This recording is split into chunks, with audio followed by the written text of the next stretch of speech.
nakakalungkot na siya yung Senate President, siya yung nagsasalita ng ganyan.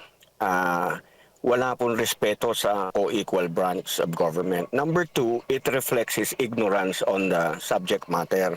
Hindi naman po siya abogado, hindi po siya dapat nagko-comment ng ganyan dahil 13 po yung mahistrado, 13-0 pa rin po. Wala namang nagbago. At ang sumulat ng desisyon, appointee ni Presidente Pinoy, si Justice Marvic Leonen. Ano na po ang gusto nating ipakita sa buong mundo ngayon?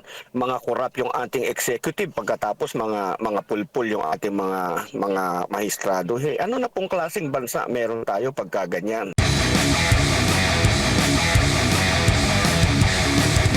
Ito sa naging desisyon ng Supreme Court kaugnay po doon sa impeachment complaint laban kay Vice President Sara Duterte. Ngayong pinagtibay na nga ng Supreme Court at may mga nilabas na desisyon. Ang umani po ito ng kritisismo mula sa ilang mga public officials tulad na lamang po ni Senate President Tito Soto. At sabi pa nga niya, imposible na ang impossible yung impeachment now is impossible dream na, attorney. Ano ho ba ang unang reaksyon po muna ninyo dito sa naging desisyon ng Supreme Court at itong naging komento naman po ni Senator Tito Soto? Unang-una po, nakakalungkot na siya yung Senate President, siya yung nagsasalita ng ganyan. Wala pong respeto sa co-equal branch of government. Number two, it reflects his ignorance on the subject matter. Hindi naman po siya abogado, hindi po siya dapat nagko-comment ng ganyan dahil 13 po yung mahistrado, 13-0 pa rin po. Wala namang nagbago. At ang sumulat ng desisyon, appointee ni Presidente Pinoy, si Justice Marvic Leonen. Ano na po ang gusto nating ipakita sa buong mundo ngayon? Mga korap yung ating executive pagkatapos mga pulpul yung ating mga mahistrado. Hey, ano na pong klaseng bansa meron tayo pagka ganyan? Kasi napakahilig po kasi nating magboto nung itong mga wala namang kinalaman doon sa trabaho basta anyway, that's another matter. Yung ating right of suffrage. Ako po, ang masasabi ko tungkol dun sa desisyon ng Korte Suprema sa impeachment, napakaganda po. Dahil inayos ng ating Korte Suprema yung impeachment.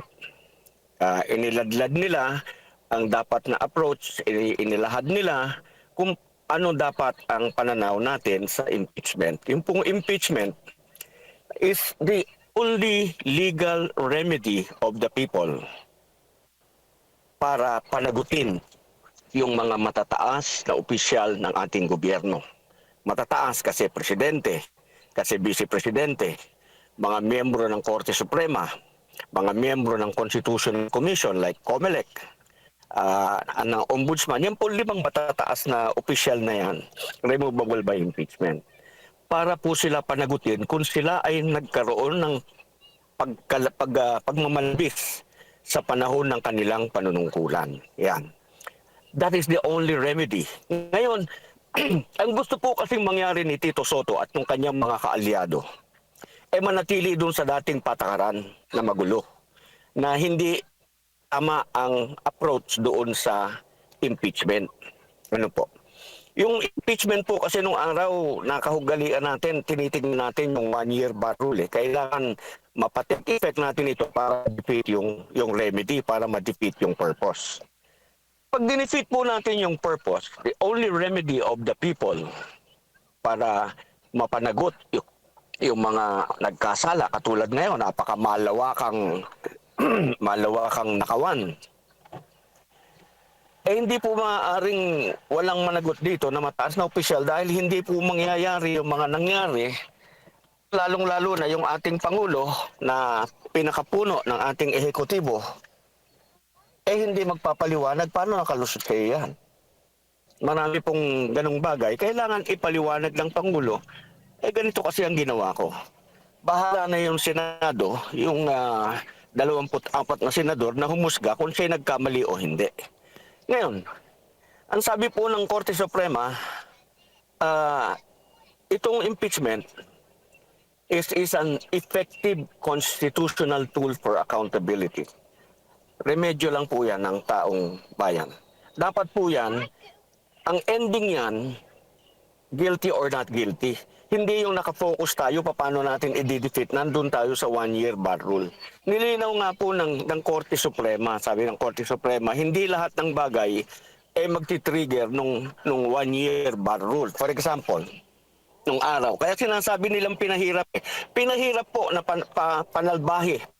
Pinahirap kung gagamitin mo ang impeachment na panalbahe. Pinahirap po kung gagamitin mo ang impeachment na panggipit sa iyong mga kalaban sa politika. Yung pong impeachment is a political process pero hindi po dapat politikahin ng mga politiko. Sui generis po. Nung araw, yung final, example lang po, with all due respect, Attorney De Los Reyes. Nung araw, yung final ni Attorney De Los Reyes, that is enough to prevent yung ombudsman, yung impeachment. Dahil that is going to trigger the application of the one-year bar rule already. Kasi na-file niya, basta nakapag-file at na-initiate, it will trigger the one-year bar rule. Kasi nung araw po, initiation, basta na-initiate. Ang initiation po is the act of filing and the referral to the Committee on Justice. That is what they did right away. Nagmamadali nga po sila. Nakalimutan nila, wala pala silang house rules. This is another matter. We will talk about this later. Opo, kasi... Nakalimutan nilang wala. Opo, attorney. Malinaw po yun. So, para lang din masundan ng ating mga kababayan, attorney, alin ho ba ang mga nakikita ninyong mali na ginawa po ng Kamara na kaugnay nga po dito sa naging desisyon o dinesisyonan po ng Supreme Court, binigyang linaw po ng Supreme Court? Okay. Doon po sa kaso ni Vice President Sara, meron pong tatlong impeachment complaint. Yung tatlong impeachment complaint po na yun na i-refer sa House Justice Committee. Ano po? Pero matapos ma-i-refer sa House Justice Committee, hindi na nila inaksyonan. Natulog po doon sa House Justice Committee. Pagkatapos, nung magsarado yung session ng Congress noong February 5, na-archive yung tatlo, hindi na-aksyonan, ang naging epekto na dismiss. So sabi po ng Korte Suprema, dahil hindi nyo ito inaksyonan at ito ay pinatulog ninyo, at pagkatapos nag-file kayo ng third mode ng pag-file ng impeachment complaint, yung pag-archive ninyo served to bar yung ginawa ninyong Articles of Incorporation because initiated, referred, hindi nyo inaksyonan. Yan. So bali, doon po, pinapaliwanag ng ating Korte Suprema, hindi uobrang ganito ang gagawin ninyo. Merong kailangan, yung bawat complaint must follow the procedure. In due course, it will proceed in due course. Opo. Kung ang ginawa po nila yung iba, kasi tatlo po yung pag-initiate, yung pag-file pala ng verified impeachment complaint. Number 1 is by a congressman. Number 2 is by a citizen endorsed by a congressman. Yung number 3 po, by 1/3. Yung ginawa nila, by 1/3 immediately. Pagkatapos, nung ginawa na po nila yon, nag-file sila ng Articles of Incorporation, dininay pa po nila, wala pa pong due process yung ating Vice Presidente. Hindi nila binigyan ng pagkakataon, o eto mga reklamo sa iyo, dapat sagutin mo to.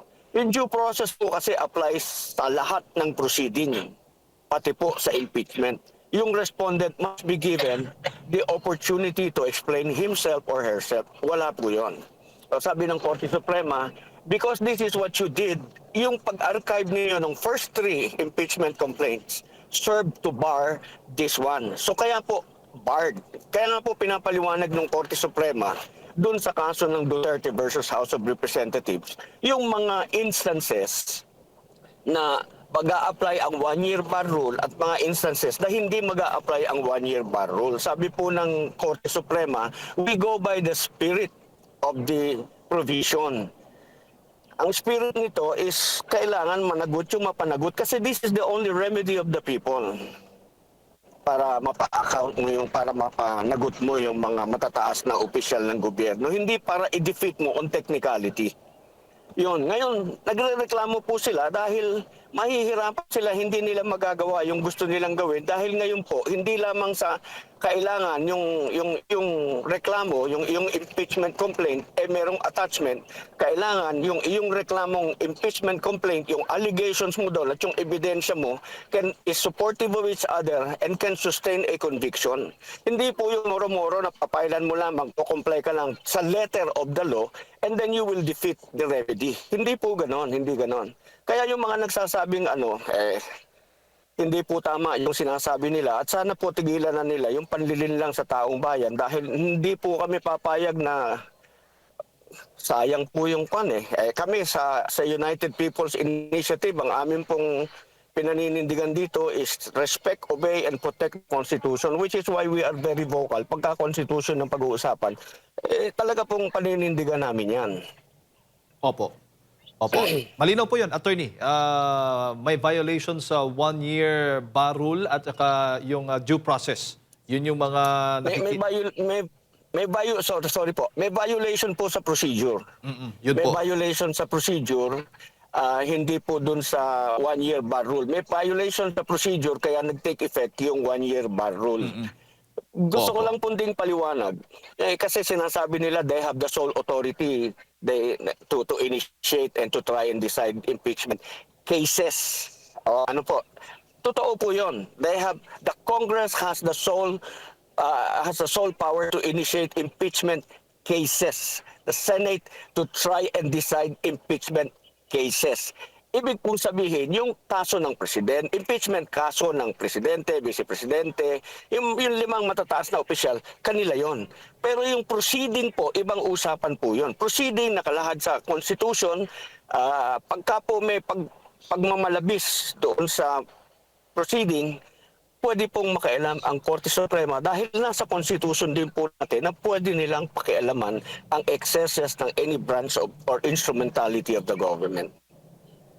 Opo. At dahil nga po dito sa aksyon ng Supreme Court sa kaso po ng Duterte versus House of Representatives, ang Kamara po, ang Kongreso ay nagsabing babaguhin nila yung kanilang rules pagdating po dito sa impeachment, attorney. At sasabi pa ni Senator Tito Soto, may judicial overreach daw itong Supreme Court pagdating nga dito sa naging desisyon nila. Ano yung implikasyon naman ito sa separation of powers sa attorney? Paliwanag ko po yan. Yung po overreach, kasi meron tayong executive, legislative, judicial, ano po. Ang gumagawa ng batas, yung legislative, at kung gagalawin mo ang saligang batas, kailangan constitutional convention or constituent assembly. Ano po? Ang sinasabi nila, dahil sa naging desisyon ng Korte Suprema, inamyendahan daw po ng Korte Suprema yung saligang batas dun sa desisyon. Hindi po totoo yun.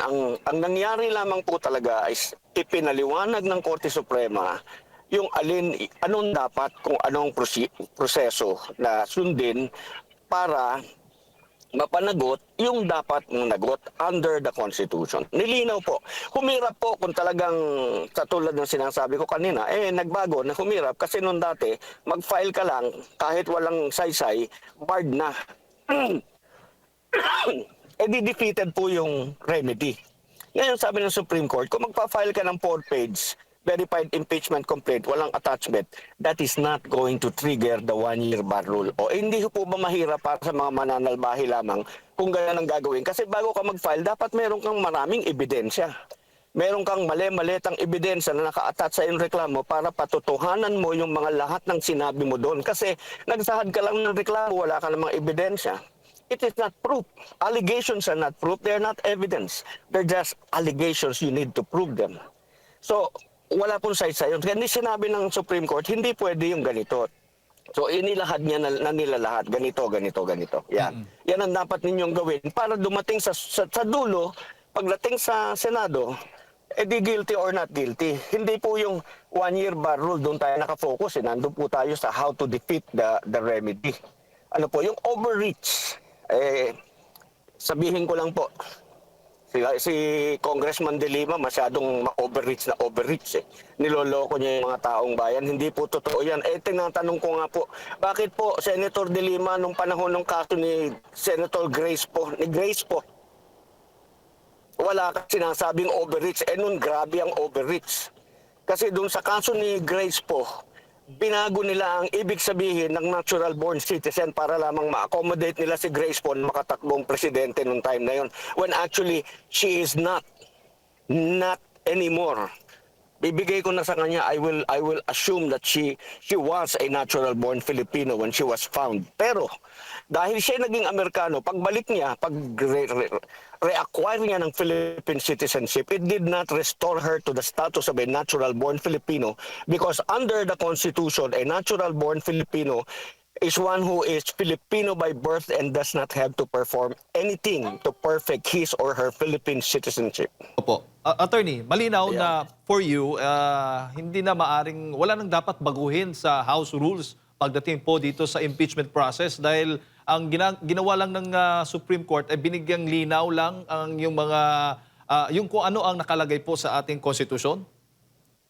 Hindi po, kailangan baguhin ng mababang kapulungan ng Kamara ang kanilang House rules. Dahil sinasabi rin ng Korte Suprema na yung kanilang House rules ay hindi tugma sa probisyon ng saligang batas. May mga pagbabago silang ginawa doon. And therefore, hindi constitutional. Kaya nga po hindi naging unconstitutional din dahil hindi sigun sa saligang batas yung kanilang ginawa. Opo. Isa pa po yun na dahilan. Ngayon, ganito po, babalikan ko yung House rules na yan. Ang ginamit po ng ating kasalukuyang 20th Congress sa pag-initiate ng dalawang naunang verified impeachment complaint ay yung House rules po ng 19th Congress. Which is, dapat po, House rules ng 20th Congress on proceedings in impeachment proceeding. Yun po dapat ang sundin nila. Kaya po sinasabi ko, kung merong mag-endorse sa amin, magpa-file pa rin kami dahil wala pa silang matibay na palatuntunan, procedure, wala silang rules na dapat sundin para sa makapag-initiate sila ng tama ng mga verified complaint na na-file na. Opo. Nakalimutan po na yan sa pagmamadali nila because they want to defeat the impeachment proceeding against the president. Nag-file sila ng 4-page, in-initiate nila pati yung sa Makabayan, yung sa amin defeated, hindi kami nakaporma because precisely they want to defeat the remedy. Ang problema po natin ngayon the whole bureaucracy is defending the person who is supposed to stand before the people and account for the wrongdoings. Opo. Ano po? So ngayon, sinasabi ko, ulitin ko lang po, baguhin nila yung House rules, mag-initiate sila uli in accordance with the House rules because pag hindi nila ginawa yun, defective po sa umpisa pa lang.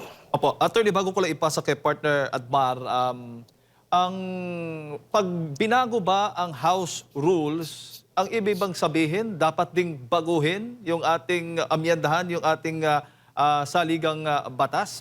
Kasi yung pinapalukala ngayon, Hindi po. isinusulong ni Senate President Tito Soto, chacha o charter change. Yun nga po sinasabi ko tinatawag nga po siyang graduate ng One Ball. Summa cum laude nga daw po yan sa One Ball University. But I'm not saying that, inuulit ko lang. Ganito po, yung kung babaguhin ang saligang batas, talaga po dapat nating baguhin ang saligang batas. Hindi na po bagay sa atin ngayon dahil katulad nga po niyan, ako po, with all due respect, nasasalaula na po dahil hindi naman ginagalang na ng mga dapat gumalang sa saligang batas. Dapat pong baguhin into a a modified federal democratic republican state. Kailangan po liitan natin. Kasi kung tayo federal form of government, hindi mangyayari yung napaka malawakang malakihang corruption dahil it's, for example, independent region tayo, gawin natin pa, kumbaga parang state. Doon po sa maliit na rehiyon na yun, napakahirap magnakaw ng ganong kalaki.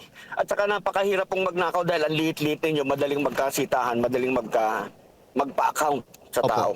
Attorney, linawin ko lang. Kaya dapat po natin baguhin. Pero hindi po dahil sa impeachment. Yung pong tanong, balikan ko lang po yung tanong nyo, kung kailangan baguhin yung saligang batas. Hindi po ba baguhin ang saligang batas? Opo. Babaguhin po ng Kamara yung kanilang House Rules para ito ay tumugma sa probisyon ng saligang batas. Opo.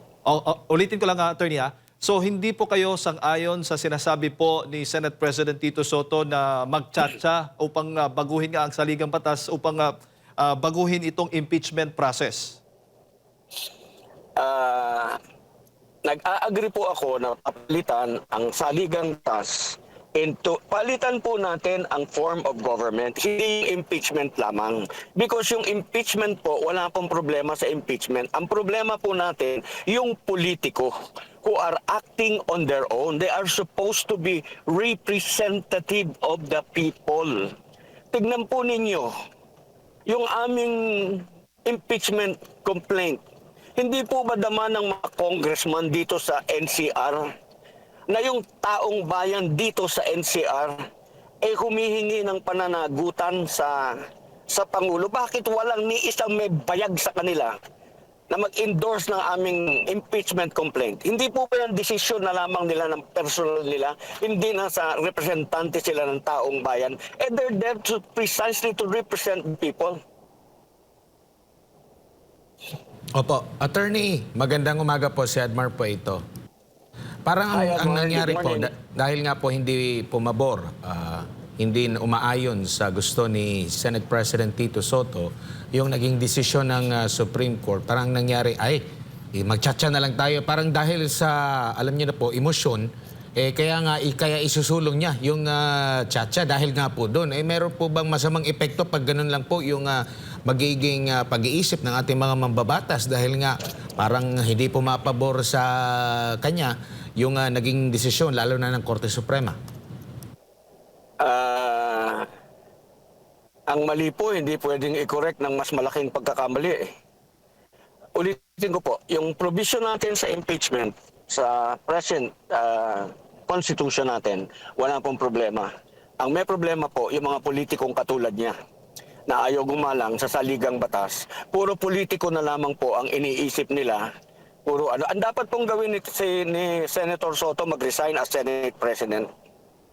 Ibigay niya po dun sa nakakaalam para yung Senado mapamunuan ng tama nung may alam sa trabaho ng paglimbag ng batas. Si Senator Soto po, with all due respect to you, Senator Soto, I see you as a person with, ano ka lang po wido lamang yung decision ni Senator Soto tsaka patriarchal. Nung panahon ni Grace po, pinamura niya yung hindi alisin si Grace po dahil inaanak daw niya Not because of hindi dahil base sa batas or any qualification, pero dahil inaanak niya. At hindi raw siya papayag na maalis si Grace po dahil inaanak niya yon. Kaya sinustain niya na yung Senate, ang stand ng Senate, yun ang naging stand ng Senate. That is not a legal stand. That is a personal stand. Kanya ba yung Senado? Hindi naman po ganun yun. Opo. Attorney, huli na lang sigurong topic mula sa akin. Ngayon pong araw na ito, February 2, ginugunita po yung tinatawag na Constitution Day, no? Kung saan ngayong araw na ratipikahan sa pamamagitan ng plebisito itong 1987 Constitution. Ano po dapat i-reflect ng taong bayan ukol dito? Ng lahat, pati ng mga namumuno dito po sa pinagkaisahan ngayon na suportahan na 1987 Constitution po, Attorney. Yung pong mga sakripisyo ng mga nagbuhis ng buhay para sa ating kalayaan, para tayo mabuhay ng ganitong malaya at matiwasay, yun po dapat yung tignan natin. Alam po ninyo, yung maganda po sana ideal yung 1986 Constitution, kasi ito po yung nilimbag ng mga kagalang-galang at mga idealistic na mga mga pinuno natin ng araw. Kaya lamang po yung ideals nila hindi na absorb ng mga politiko ngayon, lalo na yung sa political dynasty. Wala po eh.